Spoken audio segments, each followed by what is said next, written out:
I'm delighted to be here today to speak with one of our key speakers in the 5th Annual Internal Branding and Employee Engagement Conference being held this September 22nd and 23rd online and fully engaged. My name is Gia. I'm the conference producer. Today with us is Robin McCasland.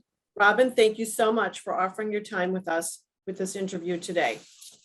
Sure, happy to be here. Robin leads a team of communication professionals focused on employee content creation and managing messaging delivery through 5 key channels, that being Blue Cross Blue Shield of Illinois, Montana, New Mexico, Oklahoma, and Texas. Robin is an award-winning executive with proven experience developing communication strategies that align with organizations' business priorities. She adds value by building teams from the ground up, including methodology necessary for maximum engagement. She advises executives on strategic communication and coaches them to become effective communicators. She is passionate about motivating and inspiring employees with great storytelling as part of a robust engagement strategy. Robin's career experience also includes HR, recruiting, and corporate storytelling for such well-known corporations as Texas Instruments, Dell, and Burlington Northern Santa Fe. She is recognized among her peers for her creative, effective strategic communication planning and delivery. From the moment I connected, I realized the passion that you have, Robin, in supporting candidates, whether it's by inspiring, engaging, or motivating. You were very eager to share your story, and it's been a pleasure to work with you, and so I thank you. And I thank you for the time this afternoon to preview the highlights of your presentation on September 23rd, entitled "It's About the Candidates, Authentic Brand Storytelling That Attracts and Keeps Top Talent." As Director of Corporate Communication of 5 sectors, Robin, what is the difference between an employer brand versus a corporate brand? And how have you found it to be beneficial to distinguish the two? That's a great question. And first, one distinction. So my parent company, Healthcare Service Corporation, I work for them. And I always get the words wrong. It's mutual legal reserve company. So we oversee those Blue Cross Blue Shield plans in those 5 states.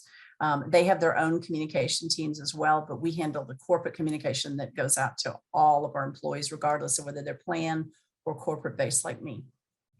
So I think, if you look online or if you ask anybody who's an expert in this area, there are quote unquote formal definitions for employer brand versus your regular brand, your corporate brand.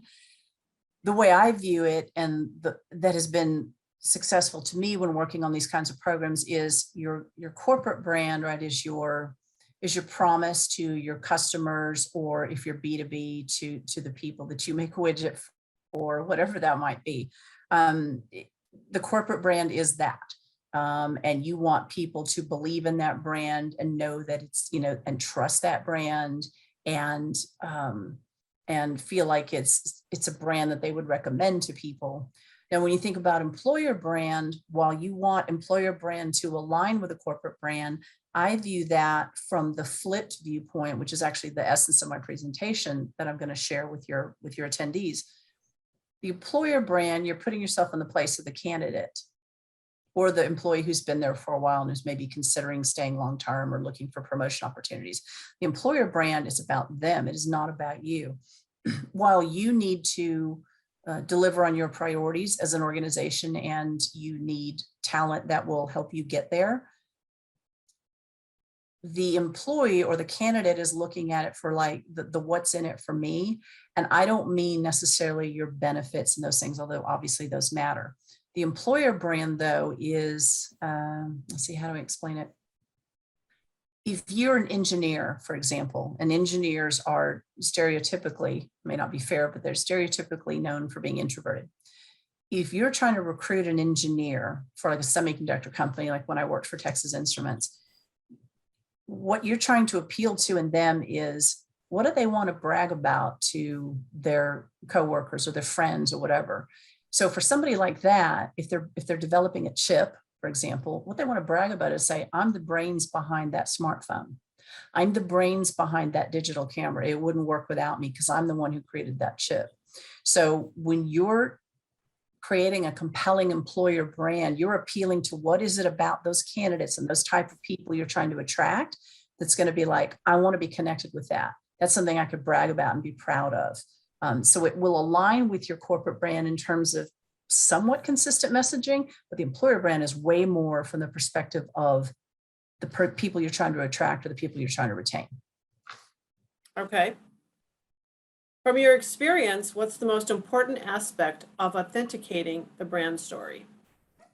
You just said the word, you said authenticating. And so to me, the most important thing is authenticity and then consistency. So if you take this process seriously and you really are about attracting and retaining the best people, you're going to be consistent in that process in everything you do, even down to things that to some people would seem like tactics, but are all aligned with your bigger strategy to attract people. So you're going to make sure that everything a candidate sees the first time they meet you at a recruiting event or the first time they're in your facility, to what the interview process is like all the way through, how it feels, what it looks like, and what it's like when they're onboarded. So if somebody's had a really great recruiting experience, but then the onboarding experience stinks, that's their first clue, like, well, maybe this is not what they promised me. And then the workplace experience in their first week or two up to the first 90 days on the job, in a very short period of time, they're going to make a decision about whether they're going to stay there long term. They will have decided that within a few weeks in some cases, like, oops, made a mistake here. Okay, I'll stick this out for X amount of time. But you want to get it right all the way through. And so whatever you present to them and share with them as part of the recruiting experience, you want to make sure that they're going to see that and feel that. One of the big ways you can do that is through the right storytelling. So when you're sharing with them authentic stories from real people in your organization and not just leaders, it's nice to see that you have a warm, genuine CEO and senior leadership, but they want to hear from people who are like them. So when they can see from other employees that it's a legit experience and those people are loving that, and here's why they're loving it, and telling a great, compelling story about what it means to be part of that organization, now you're starting to build something that makes somebody want to be part of your organization. Makes sense. A lot of planning. A lot of planning. Can be fun though. It's a lot of fun. Next question. What kind of system have you found to be the most successful when marketing to candidates? I don't think there's one system. I think it depends on your industry. And I think it depends on, how broadly, like, are you trying to recruit a certain kind of professional candidate or other type of candidate? I think there's a whole lot of things that go into that. But whatever that is, I think it's really important. It's what I said before. So I'll give you an example. Everything needs to be consistent. That same vibe, for lack of a better word, needs to be consistent in everything you do. So your employer brand and everything you see in all the materials, in all your videos, in all of your online, whatever, everything needs to be consistent. And I'll give you a fun example. And again, I mentioned TI before. When I was at Texas Instruments and I had the opportunity to work on our recruiting specifically for university students, and then we broadened it to professional recruiting because it was so successful on the university side. I went to a couple of recruiting events when I was new in the role. What I saw was a lot of nice companies like us, and everybody was dressed exactly the same, because it was like, well, let's be casual and cool, but they were all wearing the same chino pants and the same casual dress shoes and the same polo shirts and their corporate colors and their logo, and their branding was indistinguishable.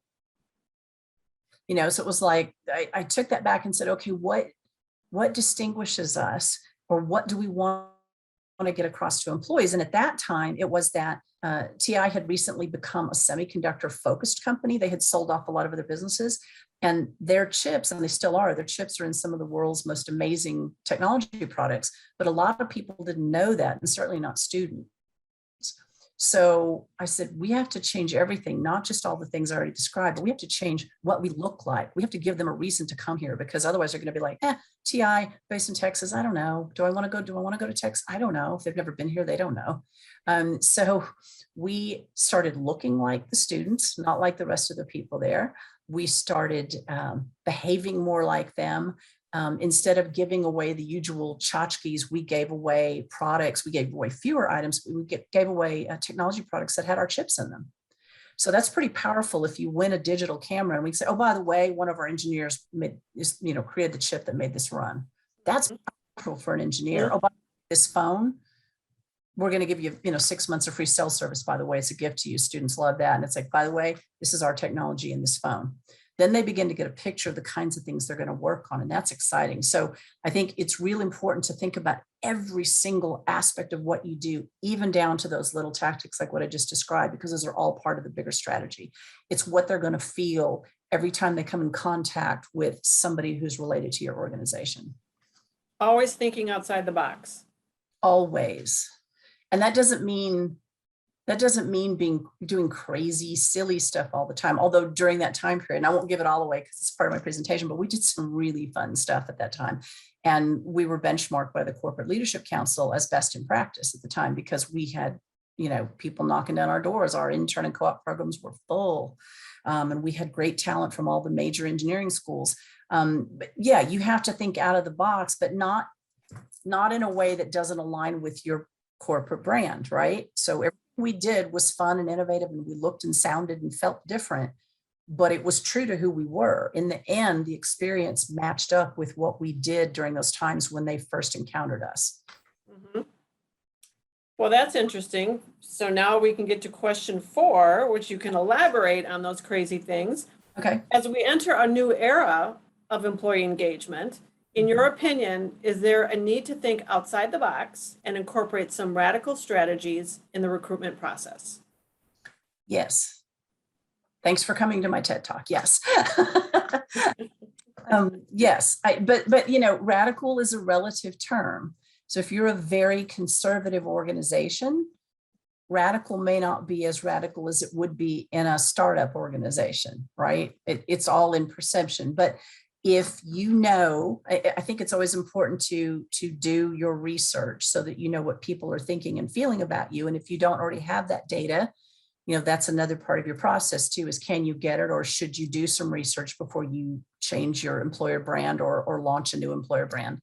But I think you need to know what people are thinking and feeling. It's real easy to ask somebody, especially a leader, even the best leaders in your organization, because they've been there a while, or they get not jaded, but they think they know and they don't. And so if you ask them, well, what do you think people think about our brand? They'll say, well, we're awesome. People think we're X, Y, and Z. And I'm like, do they? Maybe they do. But chances are, if you do the research, they probably don't. And what you learn from people who either buy your products or who have considered you as an employer, or employers like you, then you can get information that tells you, what do we need to change? And for you, that change might be radical. For other companies, it might just be a little tweak. But it's really hard sometimes in certain industries to define clearly what differentiates you. And that's what you're after. It's like, what is going to differentiate us legitimately, not fake, so that it doesn't match the real world experience, but what differentiates you from your competitors? And that's going to help inform what your employer brand looks like and the approach that you take going forward. Okay, makes sense. One more question. Sure. What are you most looking forward to at the 5th Internal Branding and Employee Engagement Conference this September in Chicago? Oh, it's always great to meet people who have innovative ideas and had very successful programs. So you learn from the case studies. You meet people from your own industry and other industries, so you get different perspectives. And I always come away from those things with new ideas.